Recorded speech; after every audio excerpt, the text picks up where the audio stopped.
Hello, and thank you for tuning in to the Holistically Inclined podcast. I am your host, Alexandria, and I am so happy that you are here today.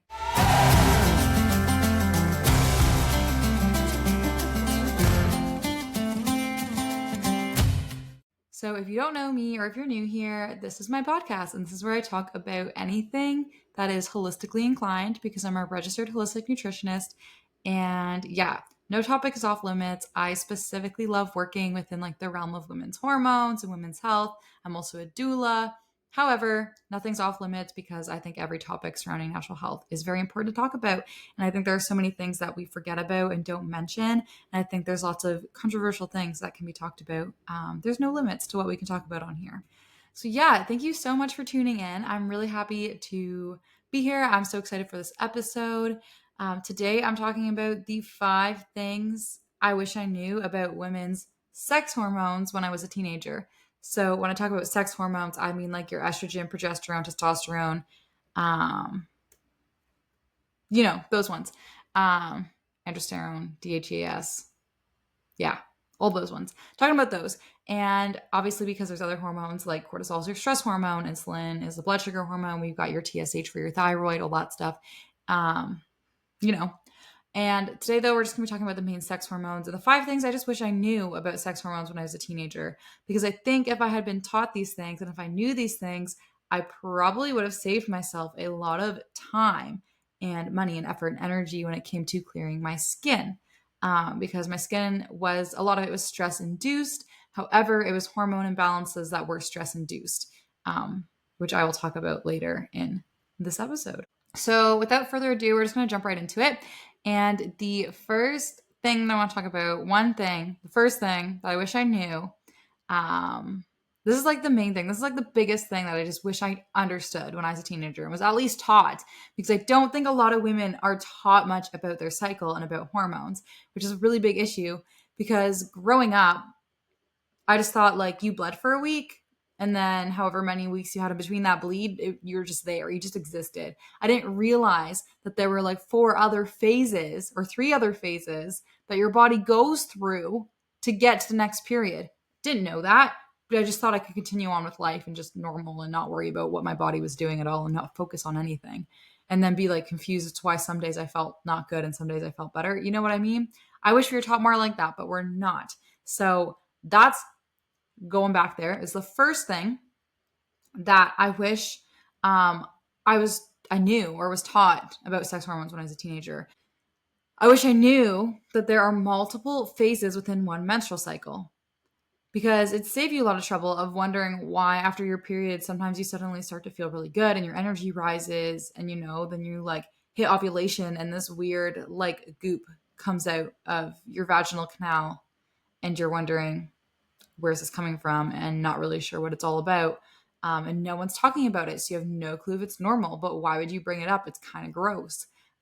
Wish I knew that that was just a normal thing that your body was doing and it was just meant to happen. And actually was a good thing if you had this liquidy goop coming out, but no one talks about that and you just never know about that.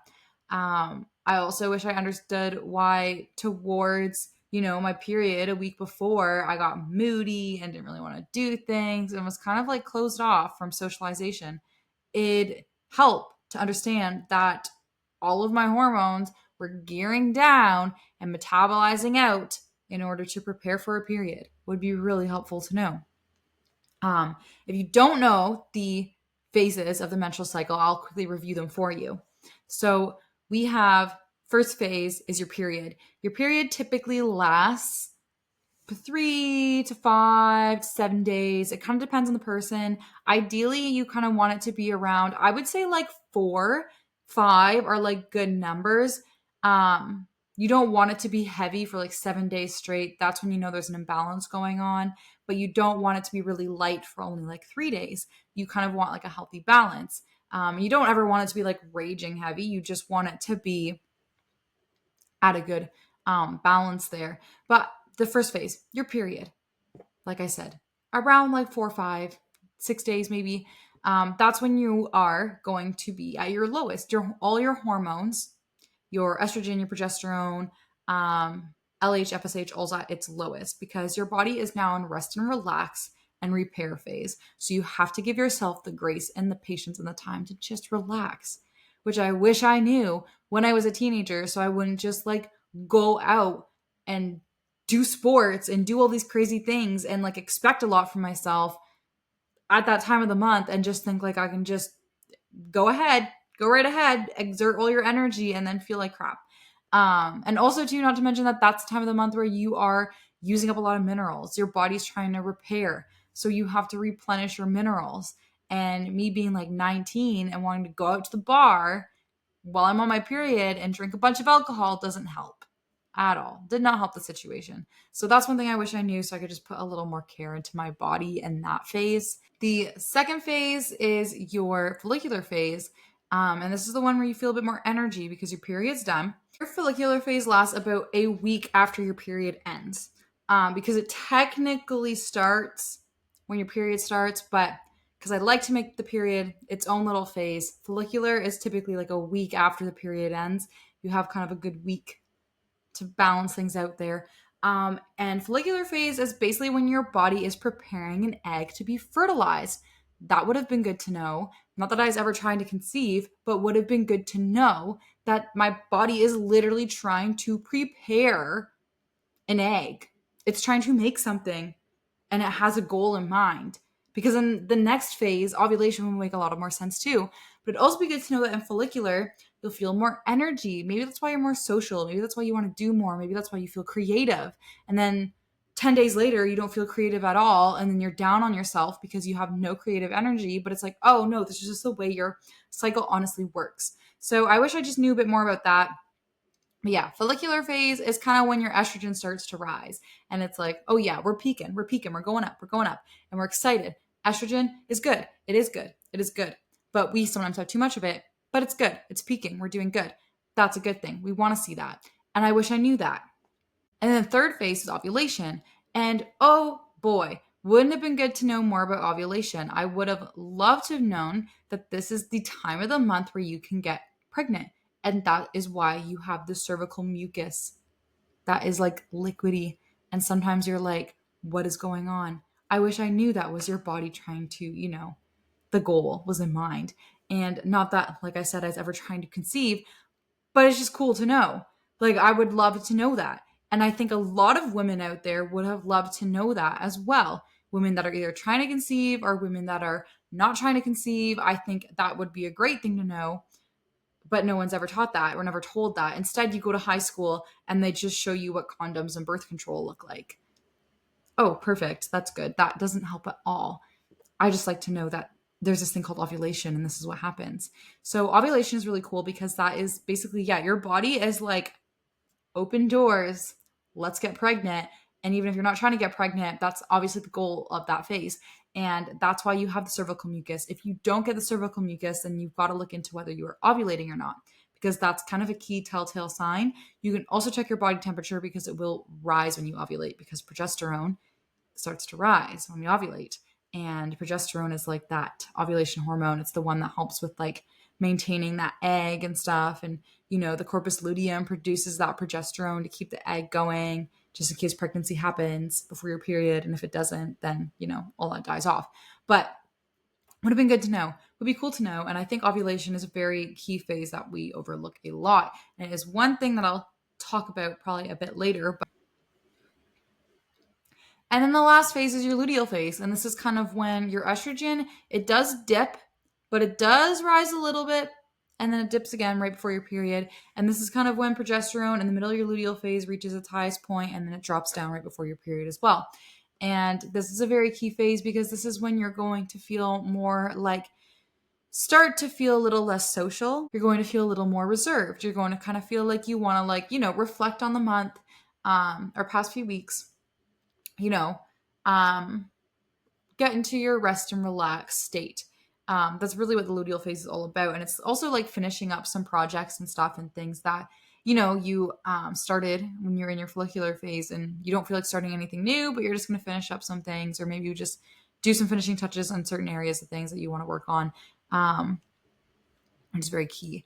And it's a good time to start preparing your body for detoxing and metabolizing all those hormones that are going to be dropping. So it's one thing I wish I knew is that you could do a lot of things to start to prepare for your period, like a castor oil pack or raw carrot salads. Make sure you're going to the bathroom every day so that that estrogen exits through the stool. That'd be cool to know. I wish I knew that. So those are kind of the main phases of the cycle, and that's like why I wish I taught that, because I think it's very key to understand that over the course of like average 28 days, there is so much that goes on with your body and so much that changes. And we are just handed pills.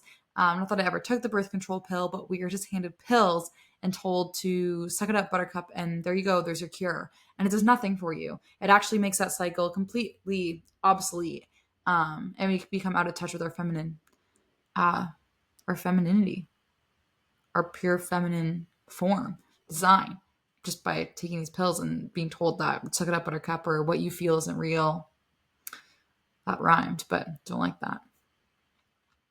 Okay, and the second thing that I wish I knew about women's sex hormones when I was a teenager was, like I mentioned earlier, you can only get pregnant 3 to 5 days out of your cycle in most circumstances. Given that you ovulate and you have like a pretty regular cycle, 3 to 5 days out of your cycle, you can get pregnant. Would have been cool to know. I don't know. Would be cool to know. Like I said, not trying to conceive, but would be something that would have been interesting to know. And like just a lot of women, I think, have been disserviced by not knowing this information. And a lot of couples struggle.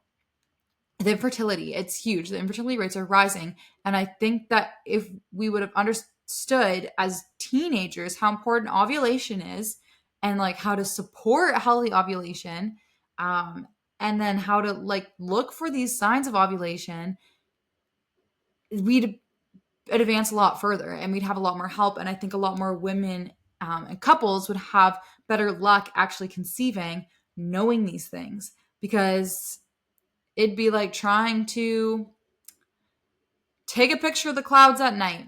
You're not getting a picture of the clouds. It's dark out. You got to wait till day. Same thing as trying to conceive right before your period.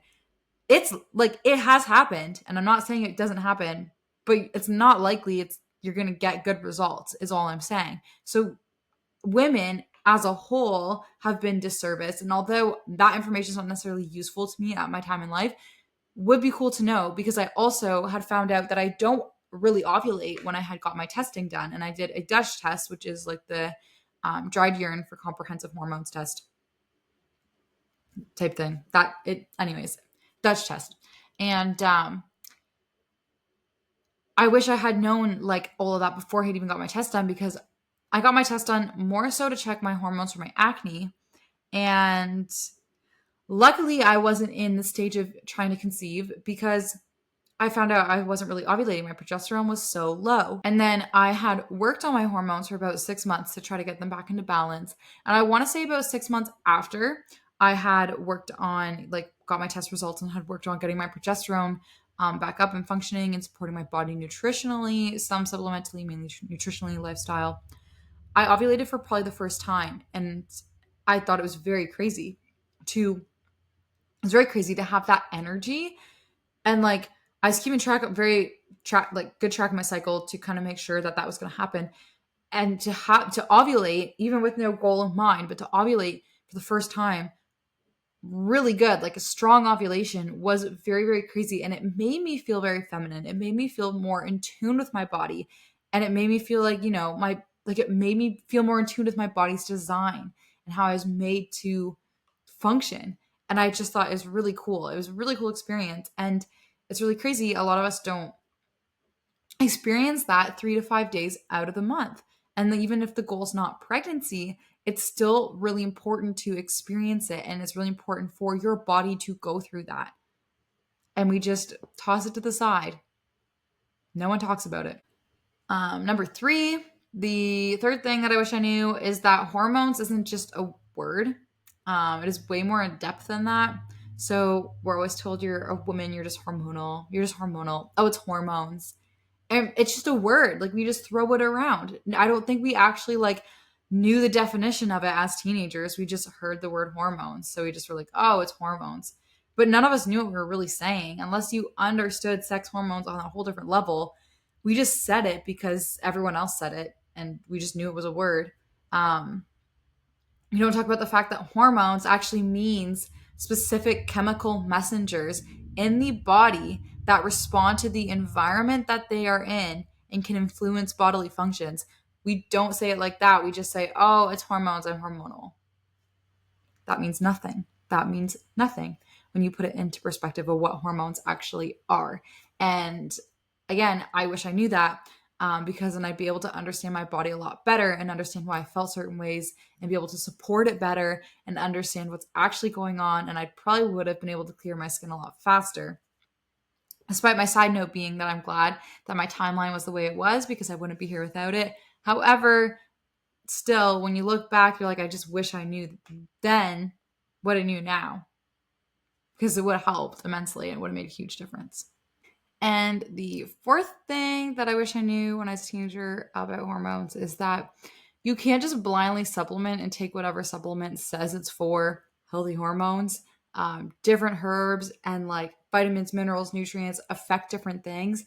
And you can't just be like, oh, my hormones are imbalanced. I have no clue, one, what hormones means. I have no clue, two, what imbalance means. I'm just going to take the first supplement that's either suggested to me, handed to me, or that I find on the shelf. A lot of people get stuck in cure all supplement motives, where they just see something and it's advertised for hormones. They're like, well, I'm going to try it. And one, there's no such thing as healing hormones. Hormones don't need to be healed. They need to be rebalanced, but they don't need to be healed. Hormones are not broken. They're just imbalanced. And there's a bit of a difference between that. You heal a wound, you don't heal a hormone. So there's a lot of stuff like that where like supplement companies will just put out there that they heal hormones. They make hormones healthy. And there will be like random herbs in it. And although I do lots of research with clients to find the right healthy hormone supplement for them, depending on what their hormone levels are on their Dutch test. And I only do that if they've done a Dutch test because that actually tells me what their hormone levels are. Otherwise, I like don't really suggest a lot of hormone balancing supplements. We start with the basics and we work on just food to nourish the body because I don't like blindly supplementing with random stuff and not knowing what's actually going on in the body. It can be very harmful in the long run and it's just not good. And supplements are just that, they're just supplements, but we rely way too heavily on them. And I remember when I was kind of first going through my acne journey, I was told that my acne was androgenic. Like it was just always, I was always told it's just androgenic. Um, and so I was always supplementing for androgenic acne and looking into all these things. And I'm always like, I always thought my estrogen was low and my testosterone was really high. And that's always what I thought. And that's always what I was told. And all the supplements that I blindly took without proper testing, blood work came back normal. Without proper testing, like a Dutch test, my skin never cleared. And then I got my Dutch test done and my testosterone was tanked and my estrogen was high and my progesterone was low and I was never over metabolizing my androgens. The whole picture was painted. I was always told I could have PCOS and I had none of the hormone imbalances that were correlated with and related to PCOS symptoms. Because I had the only PCOS symptom I had was acne, and I was always told I probably had PCOS, but I had none of the other symptoms. And I had none of the hormone imbalances I found out when I did the Dutch test. So I wish I knew that I couldn't just blindly take things. And I honestly, one of the things I just wish I would have taken actually to add on to that is I wish I just had done the test to actually see what was going on in my body, and just actually have concrete answers and take the right things to actually help get me there. I think it would have saved me a lot of trouble in the long run. But yeah, you can't listen to a lot of the marketing when it comes to hormones. There's so much out there where people want to just make a quick buck, and sell you a supplement, a mystery drink, or a mystery pill. And who knows what it's going to do to your body. And it will work for some people. It will work because their hormone imbalances or the imbalances within their body match what's in that supplement, can be rebalanced with what's in that supplement. Some people, yes, but we are not one size fits all. Not everyone's hormonal imbalances are the same. I don't think I've looked at a Dutch test that looks the same as another one because we're all different and we've all gone through different things our entire lives, that we can't just one size fits all with supplements, and we can't just blindly take whatever we want and think it's going to work. And number 5, the last thing that I wish I knew, that I actually just found out probably like 2 years ago, or not found out, but kind of figured out probably 2 years ago when I had just started clearing my skin, was that a lot of hormone imbalances are stress induced. And I almost shouldn't say a lot, I should say all. However, stress is like the beginning, I would say. Stress is kind of like the main thing, like the dysregulated nervous system. But then we throw in all the other aspects. But we throw in all the other aspects like our terrible diets and lifestyle and toxic products that are exposed to us daily, and toxins and perfumes and fragrances and stuff like that, and hormone disruptors. But stress is the main root that I see in a lot of women when I work with them on their hormones. And that's one thing I think that held me back the longest was stress. So I focused so much on all these other hormone imbalances, but never addressed stress. I didn't address the lifestyle that was stressing me out. I didn't address even my view on food, like my mild eating disorder that was stressing me out. And I never realized how that could have actually impacted my hormones. And one cool thing I had learned when I got my Dutch test done was that high stress can create estrogen dominance. And this is kind of how it works. So your body produces cortisol under stress, and cortisol will push estrogen into the tissues.